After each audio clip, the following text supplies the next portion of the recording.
नमस्कार दोस्तों, Thailand Cambodia युद्ध लगातार जारी है, मगर कंबोडिया ने लगातार रॉकेट से थाईलैंड की नींद हराम कर रखी है। इसी दौरान चीन के रॉकेट लॉन्चर ने खुद ही फट गया और 8 कंबोडियाई सैनिकों की दर्दनाक मौत हो गई। ऑपरेशन सिंदूर के दौरान भी पाकिस्तान का हथियार फेल हो चुका था। पाकिस्तान सेना प्रमुख हसीम मुनीर ने इस बात को कबूल की और उन्होंने कहा कि हमें अल्लाह ने बचाया, हमें चीन का हथियार नहीं बचाया। चाइनीज हथियार पर लगातार विश्वसनीयता लोगों की घटती जा रही है। यह सबसे बड़ा जीता जागता उदाहरण है कि 8 कंबोडियाई सैनिकों की दर्दनाक मौत हो गई चीनी रॉकेट लॉन्चर के फटने से। अब सबसे बड़ी खबर सामने आ रही है कि उत्तर प्रदेश में प्रेरणा स्थल के नाम पर योगी आदित्यनाथ और प्रधानमंत्री मोदी ने 238 करोड़ रुपए देश की जनता का बर्बाद कर दिया। बहुजन समाज ने सवाल खड़ा करना शुरू कर दिया है। अब आप सरकारी पैसे की बर्बादी को यहीं से देख सकते हैं। उत्तर प्रदेश की सभी सरकारी बसों को, हजारों सरकारी बसों को प्रधानमंत्री मोदी और योगी आदित्यनाथ के कार्यक्रम में लगा दिया गया और सरकार की करोड़ों पैसे के बसों में तेल डालने में बर्बाद कर दिया गया। और दूसरा सबसे बड़ा सवाल कि प्रधानमंत्री मोदी प्रेरणा स्थल के नाम पर 3 ब्राह्मण समाज के व्यक्तियों को थोप दिए, जो बहुजन समाज से इसमें कोई भी नहीं है। पंडित दीनदयाल उपाध्याय, पंडित श्यामा प्रसाद मुखर्जी और पंडित अटल बिहारी वाजपेयी, इन तीनों में से कोई भी बहुजन समाज से संबंधित नहीं है। इसलिए बहुजन समाज पूरी तरह से इससे नाराजगी जाहिर कर रहा है। वहीं पाकिस्तान दुनिया के लिए खतरा बनता जा रहा है। रशिया के राष्ट्रपति व्लादिमीर पुतिन ने कहा कि पाकिस्तान लोकतंत्र देश नहीं है, इसलिए पाकिस्तान के पास परमाणु हथियार जो है दुनिया के लिए खतरा साबित होगा। इस बयान के बाद पाकिस्तान पूरी तरह से बौखला गया है। वहीं बांग्लादेश में लगातार हो रहे हिंदुओं पर अत्याचार को देखते हुए नेपाल के युवाओं ने बांग्लादेश के खिलाफ नाराजगी जाहिर की है और प्रोटेस्ट भी किया कि बांग्लादेश में अभी भी माहौल बिगड़ा हुआ है, अभी भी हिंदू सेफ नहीं है। हिन्दूलाई जब हिन्दू जाग्छ नि मा तिमीहरु खरानी हुन्छस्। याद गर मा जति पनि छस् नेपालमा बंगलादेशबाट आएर बसेको माहरू जति पनि छस् भाग यहाँबाट। वहीं गाजा से हैरान करने वाली तस्वीर सामने आई है। दरअसल इजराइल के राष्ट्रपति बेंजामिन नेतन्याहू ने एक वीडियो जारी किया जिसमें साफ दिख रहा है कि पूरा उत्तरी गाजा को इजरायली मिसाइलों ने ध्वस्त करके रख दिया है। बांग्लादेश के सवाल पर जब मौलाना राशिद से सवाल पूछा गया तब मौलाना राशिद ने भारत के हिंदुओं को कहा कि वहां पे कोई भी हिंदुओं का नरसंहार नहीं हो रहा है, बल्कि गाजा में मुसलमानों का नरसंहार हो रहा है। इसे लेकर पूरी तरह से राशिद मौलाना सवालों के घेरे में फंस चुके हैं। छत्तीसगढ़ से सबसे बड़ी खबर निकल के आ रही है। छत्तीसगढ़ के पूर्व मुख्यमंत्री भूपेश बघेल और पर्ची वाले बाबा आपस में भिड़ गए हैं। दरअसल धीरेन्द्र शास्त्री को बीजेपी की सरकार ने अपने चार्टर प्लेन से इन्हें छत्तीसगढ़ लेकर आई। इसको देखकर भूपेश बघेल पूरी तरह से भड़क गए और भूपेश बघेल ने कहा कि धीरेन्द्र शास्त्री अंधविश्वास देश में फैला रहे हैं। फिर धीरेन्द्र शास्त्री ने इसी बात का पलटवार करते हुए कहा कि भूपेश बघेल अगर भक्ति को अंधविश्वास कर रहे हैं तो वह देश छोड़कर चले जाएं। इसके बाद पूरी तरह से कांग्रेस और भारतीय जनता पार्टी के IT सेल आपस में भिड़ गए हैं। यह विवाद लगातार तूल पकड़ता जा रहा है। आपको क्या लगता है? कमेंट में टाइप करके जरूर बताएं कि पर्ची बाबा।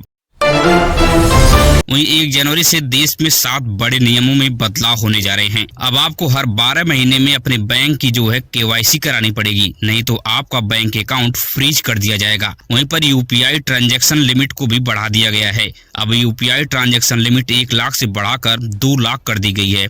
अब आप एक दिन में 2 लाख रुपए का लेन देन कर सकते हैं। और तीसरा सबसे बड़ा नियम में बदलाव किया गया है कि बिजली बिल उन लोगों का 15 से 20% कम आएगा जिनके घर स्मार्ट मीटर लगा है। और चौथा सबसे बड़ा बदलाव किया गया, आधार को पैन से लिंक करवा ले, नहीं तो KYC सेवाएं आपकी बंद हो जाएंगी और आप बैंक से लेन देन करने में आपको काफी परेशानियों का सामना करना पड़ सकता है। और 5वां सबसे बड़ा बदलाव करने जा रही सरकार की रसोई गैस में सब्सिडी केवल उन लोगों को मिलेगी जिनका अकाउंट वेरीफाइड है। और सरकार 6ठी जो सबसे बड़ा बदलाव नया नियम लाने जा रही है, साइबर फ्रॉड से निपटने के लिए सरकार अब 5,000 तक के रुपए के लेन देन में जो डिजिटल पेमेंट होती है उसको ट्रैक करेगी। और 7वां जो सबसे बड़ा बदलाव होने जा रहा है, सभी सरकारी योजनाओं को संचालित करने के लिए एक नए पोर्टल बनाया जाएगा, जिस पोर्टल के माध्यम से आपकी सारी सरकारी योजनाओं का लाभ आपको दिया जाएगा। आपको जगह जगह भटकना नहीं पड़ेगा।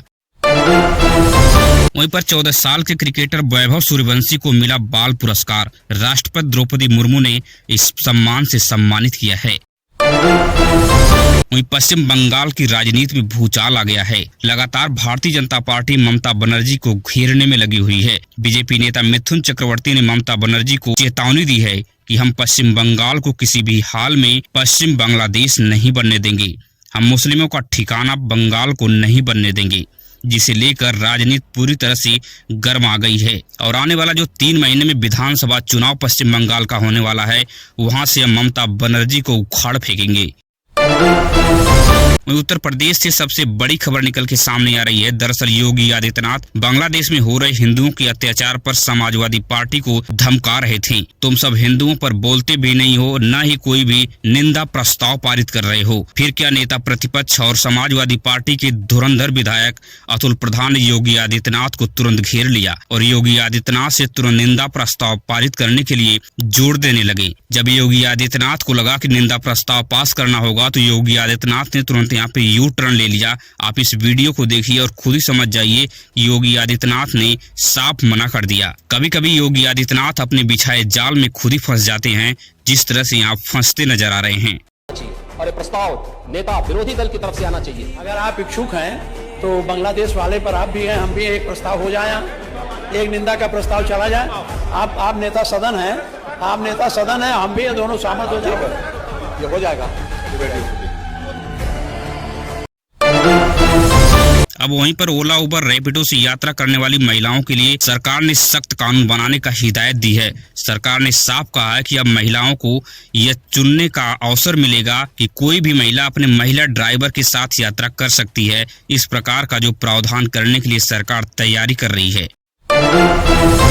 वहीं बिहार में लगातार पुल ध्वस्त होने की खबरें आती रहती हैं, मगर नीतीश कुमार और बीजेपी की सरकार में बना रोपवे ट्रायल में ही धराशायी हो गया। 13 करोड़ की लागत से बना था यह रोपवे।